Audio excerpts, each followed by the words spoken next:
War shifting शुरू हो चुकी है। अगर आप लोगों को नहीं आइडिया है कि वॉर शिफ्टिंग कैसे हो रही है इस ईरान वॉर में, तो इस वीडियो में बने रहिएगा। मैं आपको इंपॉर्टेंट चीज़ें बताता हूँ। देखिए, 5000 यूएस मरीन्स जो है ना, वो पर्शियन गल्फ की तरफ मूव कर रही है। कोई हाइपोथेटिकल फिगर मैं नहीं बता रहा हूँ या कोई स्टैंड बाई स्टेटमेंट्स नहीं दे रहा हूँ।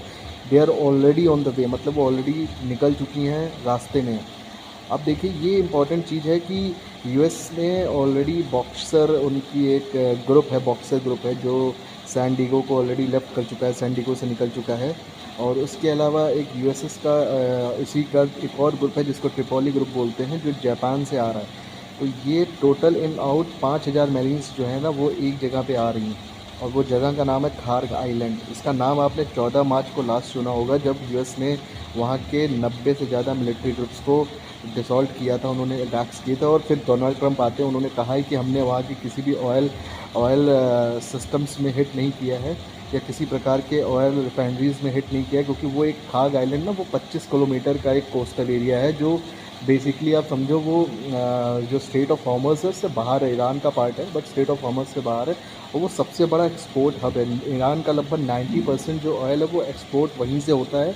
फिर वहाँ से वो शिप्स वहाँ से अपने टैंकर्स में वो ऑयल को, क्रूड को अपने टैंकर्स में डालती हैं, और फिर वहाँ से वो पास होती है और स्टेट ऑफ हॉर्मस से होते हुए जाती है। मतलब किसी भी शिप को ऑयल लेना था तो वो बड़ी शिप्स हमेशा स्टेट ऑफ हॉर्मस में ना जाकर पहले वो एक्सपोर्ट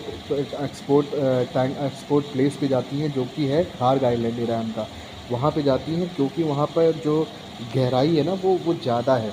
और जो बड़ी शिप्स होती हैं, वेसल्स होती हैं, उनको गहरापन चाहिए होता है, वो जनरली गहरा है वहाँ पे, इसलिए वो वहाँ पे जाती हैं। वहाँ पे पूरा एक्सपोर्ट हब बना हुआ है। वहाँ से वो पेट्रोल या वहाँ से वो क्रूड वगैरह जो है वो अपने वेसल्स में ट्रांसफ़र करती हैं। लाइंस, पाइपलाइंस बनी हुई हैं, उसके थ्रू जाती हैं, और फिर वहाँ से वो लेकर स्टेट ऑफ कॉमर्स के थ्रू डिफरेंट एशिया, यूरोप और डिफरेंट अफ्रीका वगैरह के पार्ट में निकल जाता है। ये तरीका है। अब हो क्या रहा है, डोनाल्ड ट्रंप बोलते हैं मैंने मिलिट्री को टारगेट किया था, एनर्जीज़ को टारगेट नहीं किया।